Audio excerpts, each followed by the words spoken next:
Hello, good evening बच्चों। हम सब ग्रंथि पढ़ रहे थे। ग्रंथि में अगली ग्रंथि क्या है?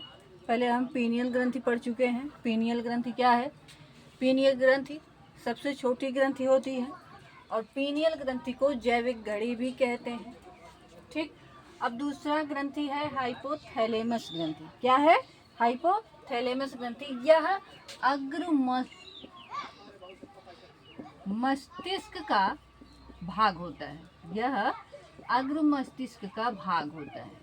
मस्तिष्क 3 प्रकार से बांटा गया है: अग्र मस्तिष्क, पश्चिम मस्तिष्क और मध्य मस्तिष्क। ठीक। ब्रेन को 3 भागों में बांटा गया है: अग्र, पश्च और मध्य। तो जो हाइपोथैलेमस ग्रंथि है वो अग्र मस्तिष्क का भाग होता है। यह हार्मोन स्रावित करता है। कौन सा हार्मोन्स? मोचक हार्मोन्स। क्या? मोचक हार्मोन्स स्रावित करता है। मोचक हार्मोन्स स्रावित करता है। ठीक। अग्र मस्तिष्क का एक भाग होता है जो है उसका नाम है डाइएनसिफिलॉन।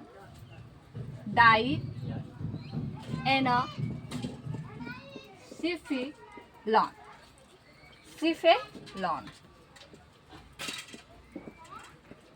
इस भाग में हाइपोथैलेमस ग्रंथि पाई जाती है।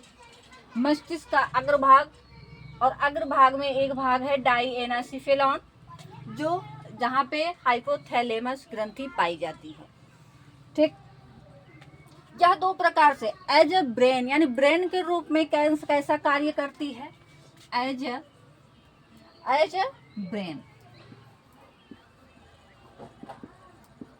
यह ब्रेन के रूप में कैसे कार्य करती है? ब्रेन यह क्या करती है? हाइपोथैलेमस ग्रंथि ब्रेन के रूप में ताप नियंत्रण करती है। क्या करती है? ताप नियंत्रण करती है। हाइपोथैलेमस ग्रंथि क्या करती है? ताप को नियंत्रण करती है। इसे तापमापी भी कहते हैं, इसलिए इसको क्या कहते हैं? तापमापी। तापमापी भी कहते हैं। ठीक।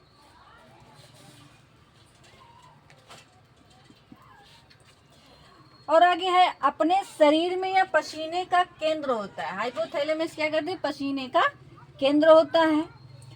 और क्या क्या? भूख, प्यास, घृणा, प्रेम,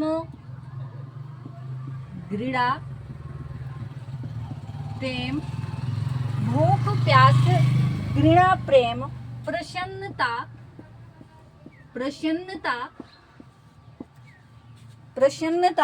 क्रोध,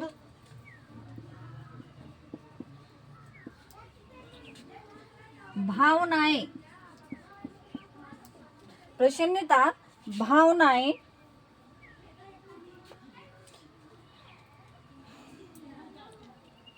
और इमोशनल को भी यह क्या करता है? कंट्रोल करता है। भावनाओं पर नियंत्रण करता है।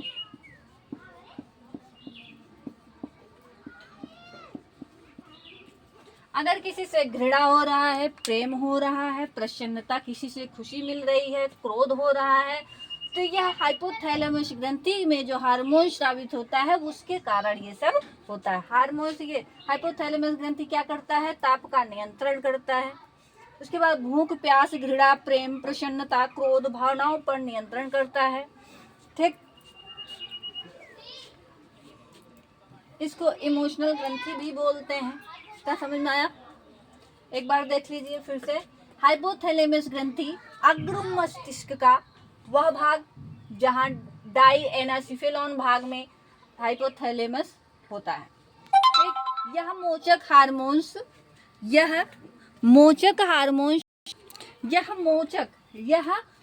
हार्मोन स्रावित करता है। एज अ ब्रेन, यानी ब्रेन के रूप में कैसे कार्य करेगा? यह ताप पर नियंत्रण करता है। ताप हमारे जो है शरीर का ताप का नियंत्रण करता है, जिसको हम तापमापी भी कहते हैं। हाइपोथैलेमस को क्या कहेंगे? तापमापी भी कहेंगे। भूख, प्यास, घृणा, प्रेम, प्रसन्नता, क्रोध, भावनाओं पर यह क्या करता है? हाइपोथैलेमस नियंत्रण करता है। क्या करता है? नियंत्रण करता है।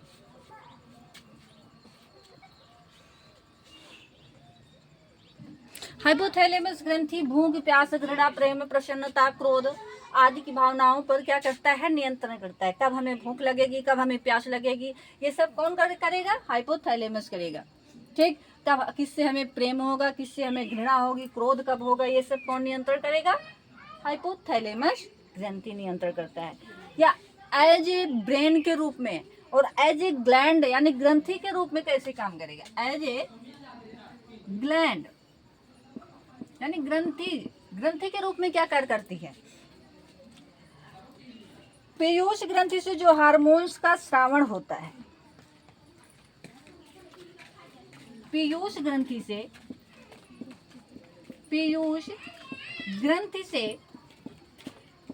जो हार्मोन्स का स्राव होता है, जो हार्मोन्स का स्राव होता है,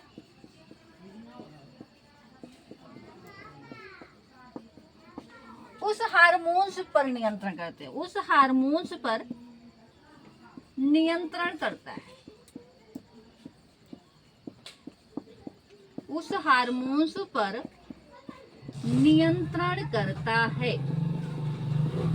ठीक, जो पीयूष ग्रंथि से हार्मोन्स रिलीज होगा, पीयूष ग्रंथि से जो हार्मोन्स रिलीज होगा, उस हार्मोन्स पर हाइपोथैलेमस ग्रंथि क्या करती है? कंट्रोल करती है। ठीक, इसीलिए इसको क्या कहा गया है? प्रधान ग्रंथि भी कहा गया। हाइपोथैलेमस ग्रंथि को प्रधान ग्रंथि कहते हैं। इसको प्रधान ग्रंथि यानी ये सबसे मेन है, सबको अपने कंट्रोल में किए रहती है। ठीक, इसको क्या बोलते हैं? हेडमास्टर भी बोलते हैं। हेडमास्टर बोलते हैं, सुपर मास्टर बोलते हैं, सुपर मास्टर और एक मास्टर ऑफ मास्टर बोलते हैं। क्या बोलते हैं? मास्टर ऑफ मास्टर ग्लैंड भी बोला जाता है। मास्टर ऑफ पूछा जाता है कि मास्टर ऑफ मास्टर ग्रंथि कौन सी होती है? तो हाइपोथैलेमस ग्रंथि होती है, मास्टर ऑफ मास्टर ग्रंथि। ठीक,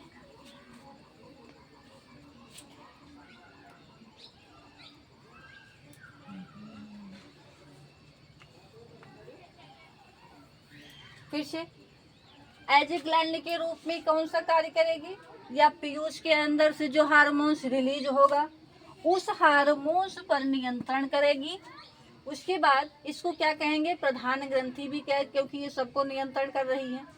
अगर पीयूष ग्रंथि को हम पिट्यूटरी ग्रंथि भी बोलते हैं, और पीयूष ग्रंथि क्या है? मेन है, यह सबको अपने कंट्रोल में करती है। अब पीयूष ग्रंथि को हाइपोथैलेमस ग्रंथि जब कंट्रोल कर रही है, तो इसको क्या बोला जाएगा? प्रधान ग्रंथि भी बोला जाएगा। इसको मास्टर ऑफ मास्टर ग्लैंड भी बोलते हैं, ग्रंथि भी बोला जाता है।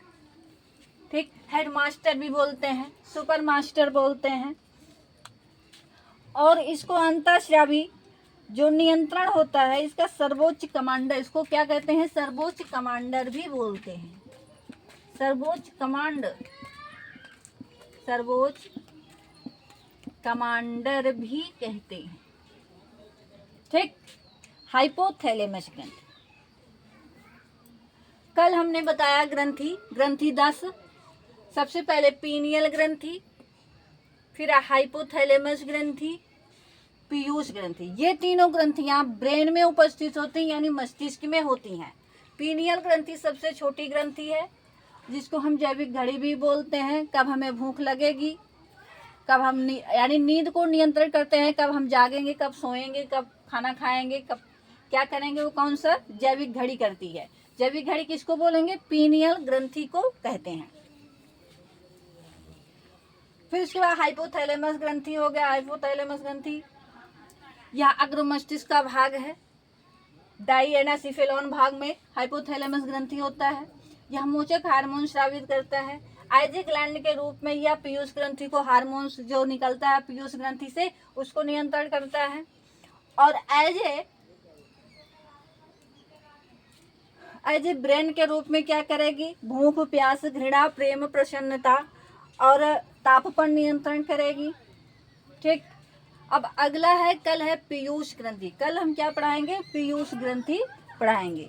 ठीक, एक बार हम 10 ग्रंथि का रिवीजन कर लेते हैं। 10 ग्रंथि कौन कौन सी होती है।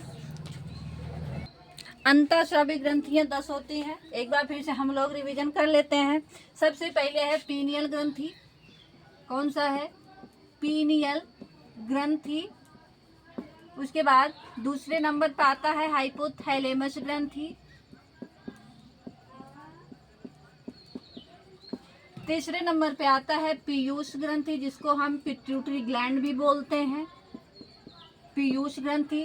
फिर थायराइड ग्रंथि, थायराइड ग्रंथि, पैराथायराइड ग्रंथि,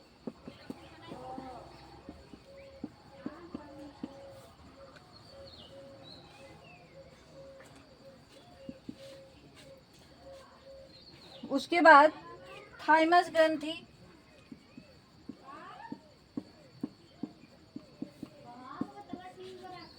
फिर अग्नाशय ग्रंथि।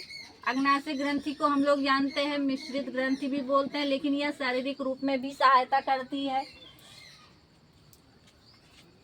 अग्नाशय ग्रंथि मिश्रित ग्रंथि है तो जो है सभी ग्रंथियां होंगी इसमें, सभी प्रकार के, यानी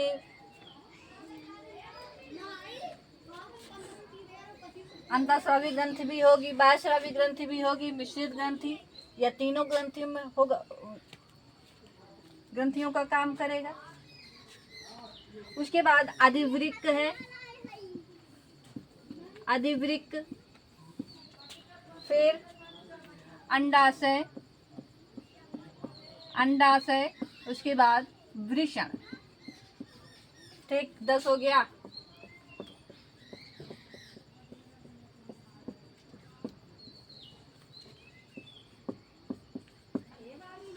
ठीक, पीनियल ग्रंथि, हाइपोथैलेमस ग्रंथि, पीयूष ग्रंथि, ये तीनों कहाँ उपस्थित होते हैं, ब्रेन में।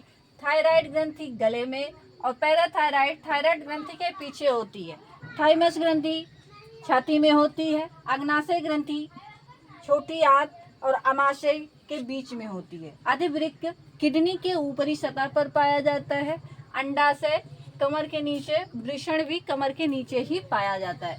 ये सब जो हार्मोन्स रिलीज करते हैं उससे हमारे शारीरिक नियंत्रण पर ध्यान दिया जाता है। शारीरिक नियंत्रण होता है, हमारे शरीर का नियंत्रण किया जाता है, समन्वय एवं नियंत्रण किया जाता है।